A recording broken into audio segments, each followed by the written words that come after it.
Hey guys, Jordan Miller here from FHG, and I just wanted to do a quick little introduction. In today's episode, what we're going to be doing is chatting to CJ, our co founder, who's going to explain his story, how he came to the person he is today, and then what led to the FHG being started. I hope you really enjoy this, and let's jump straight in. Can you tell us a little bit about yourself? Yeah, so my name's CJ. I'm 29 years old. I run a group of companies called the Intergroup. And in that group, there is a number of different businesses. So I've got Intersport, which is a primary sports coaching provider, Intercare, which is a wraparound provision. So we offer before and after school provision for parents that work long hours. I've got a football academy called Pro Player Centres, and it's an invite-only academy where we sort of bring the most talented players together and we offer them the opportunity to be scouted basically from pro clubs. I have a construction company called Into Construction. We don't do big conversions. We more do bathrooms, kitchens, maintenance work, and a property company called Into Properties. Property is a passion of mine, and it's something that I want to get into over the next coming years, really. Wow, a lot on the plate then. Yes. So where did the story of you begin? Where did this all originate? Yeah, when I was 16, I was at a specialist sports college in Ascot in Berkshire. And part of my A-levels, alongside my A-levels, I did a football qualification. And that was where my sort of passion came for coaching and teaching. And off of the back of that, my sort of first business started. It was actually called CJ Soccer School all those years ago. And I basically rebranded because schools wanted me. They wanted it to be me. So I felt that if I took my name away from the brand, then I could sort of go into meetings and sort of pretend I was a nobody. Oh, fair enough. And you felt that would drive more business if you weren't the picture, if the business was its sole entity. Correct, yes, because it was just better for me to sort of take my face away. And I was at university. I then went on to university, Brunel in West London, to do sports science, to sort of become a teacher. And it was sort of running in the background. So I didn't want people to think, oh, this business is being run by someone who's not even, hands-on. So I sort of wanted to try and remove myself as quickly as I could. Did you find that worked out well? Yes, it has. It was obviously difficult initially because the relationships I did have with those schools, they sort of had bought into my business because they liked me. So as soon as I sort of said, "Oh, it's not going to be me anymore; it's going to be someone else," they had their reservations, obviously. But I sort of just had to explain how the person that was replacing me was just as good, if not better, and they had all of the qualifications required. And thankfully, it went well, and it snowballed, and the company sort of continued to grow from that very one school to sort of now having 26. Oh, fantastic. It's phenomenal numbers. So at what point did you realise that you were no longer wanting to go down this teacher's road after studying your uni course and stuff, and Into Group or this sport was turned into Into Group was going to be your main focus? Well, when I was at uni, a lot of my friends, they were working in the student union, or they were working in garden centres or just bars. And I was very fortunate that I didn't have to have a job through uni because sort of the business was ticking over in the background. And I would go home every weekend to pay my staff and just to check in with how it was running. Because as I said, when I was busy with uni, I didn't actually do anything Monday to Friday business related. And when I got to the stage that I graduated, the business had slowly grown, and it was at a stage where I could take a salary from it. And I thought to myself, actually, I don't need to look for a job. All of my friends that graduated, they were looking for grad jobs, and I was like, actually, I'm gonna see how far I can take this. So it started from there, really. Oh, well, that's awesome. So I understand, coming from a similar story myself, is when you decide to pay yourself and become self-employed, and then be the one realistically managing your money. It can be quite scary for the ones around you, your friends, your family. They can be a little bit weary about the whole process, not knowing the full book and schedule that you do. How did your friends and family feel about that? Initially, my parents were really supportive. My dad helped me create my first website. When you look back at it, you think like how basic it actually was, but it sort of did the job for, initially when I was 17, 18 years old. But I feel as I've got more established and become more successful that they will, my parents are, although they're very supportive, they are very cautious people. So they'll always be, CJ, do you really want to be doing that? You're not happy where you are? They will always be quite conservative. Whereas I would say I'd like to be a risk taker, and I always am trying to push on to the next level. Friends, a difficult one. I think unfortunately in life there is jealousy, and I've lost friends along the way due to us just having different mindsets, and the fact that I will work at the weekend and I'll be, I like to keep busy, and that's just part of business. I think unfortunately, I've now find myself mixing in different circles, but I'm happy with that, and that, I think that's sort of one of the sacrifices you have to make to be a successful business person. Yeah, very, very true.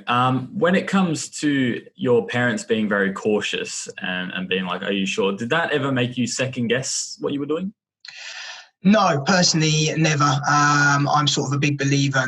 I like to get people's opinions, but ultimately, being a business owner, I'm very fortunate that I'm the boss and I get to make every decision, and I don't really need to worry about what anyone else thinks or their opinion. I do take it on board because it's nice to get a different perspective, but I think from my point of view, it's just noise in the background, and I sort of go, okay, I'm listening to you, but I'm not really going to take it on board.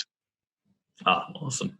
So was there ever a day, a time or a week that really stands out in your mind where you thought, this is actually going to work? This is going to bring me the types of opportunities that I want in life. Like this is it.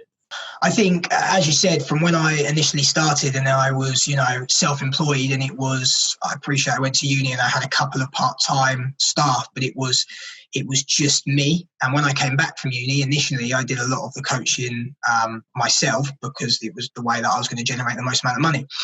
So I think the big turning point for me was when I had generated enough work that I needed to employ people. And that's a big step because you sort of go from being just self-employed, worrying about, your own pocket and your own hours, to then having to manage someone else and be responsible for paying their wages. And obviously that was a big step. And now obviously having, I've got over 20 employees, it's really starting to cement that I am an established business with different departments that, I still wear many hats, and I'd say that I still do the HR and, the accounts. I have my finger in many pies, but I've got people that are doing the work for me. So I'm just managing that, which is a nice stage to get to. Awesome. Was there, on the contrary, was there ever a time you just wanted to pack it in? You just wanted to give up? I think in business, everyone gets days. I think that's quite normal. It's human nature to sort of, I think I'm quite an early bird. I will be up at 5 a.m., 6 a.m. every morning out into the office, but everyone gets days where they're thinking, oh, is it worth it? I've had a bad day. One example is I had a school but the head teacher left and a new head teacher came in, and they basically said that they were getting rid of us and bringing in another company.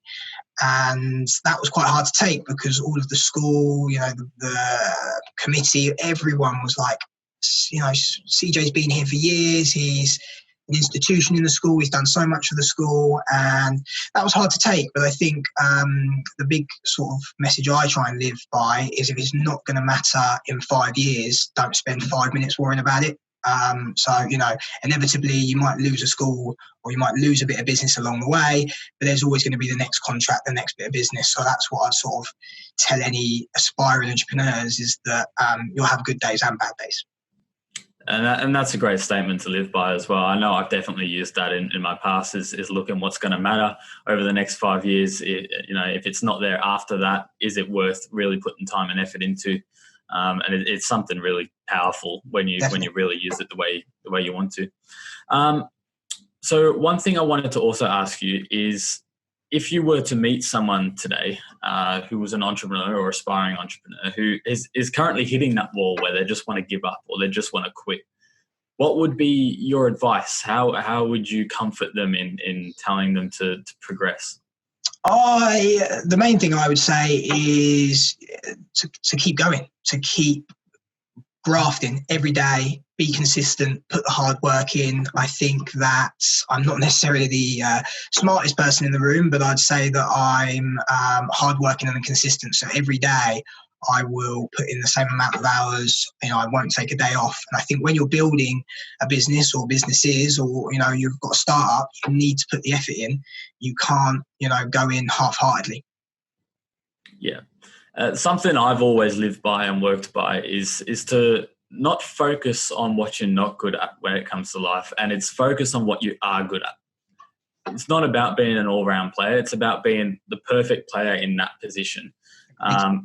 And I wanted to ask you, do you notice a big growth difference from where you were when you started your Into group compared to where you are now, and a difference in personality?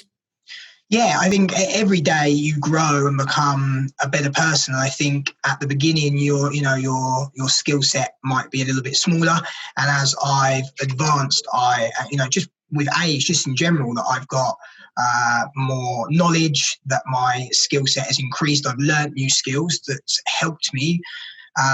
Some skills I haven't got, so then being in a position where I can outsource them, I think that's worth its weight in gold. Don't do something if you're not good at it. Pay an expert. It's going to cost you a little bit more, but you're going to get a better end result or end product. So I think that is really important. Is build a team around.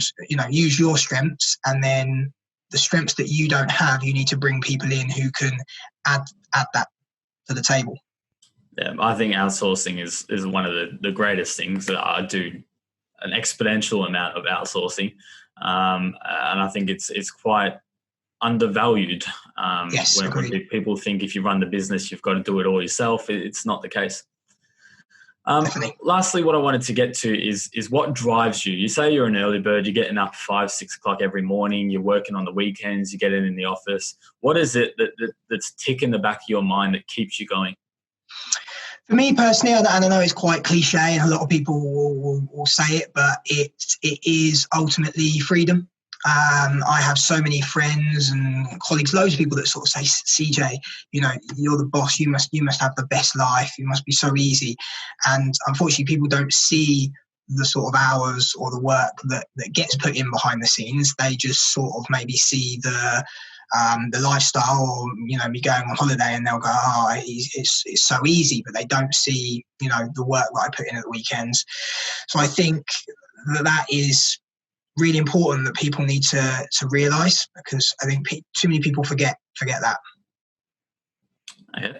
Well, thank you so much for joining us, CJ. I understand a lot of the FSG fans do want to understand a bit about us both as the co-founders. If someone wanted to reach out to you or be interested in your Into group company, where would they go for that? Yeah, so you're more than anyone's more than welcome to DM me or DM the business page. I would recommend just going to the main group page, which is www.intogroup.com. That's simple. Awesome. Thank you so much for your time, CJ, and we'll hear from you soon. Well, guys, I hope you enjoyed that little video with CJ giving us a great insight into his life and his entrepreneurial journey. If you want to check out his business, go to the description. I will link it there. If you really enjoyed the video, we would love a like and a comment to know your best part of what you took from the video, and we hope to see you in the next one.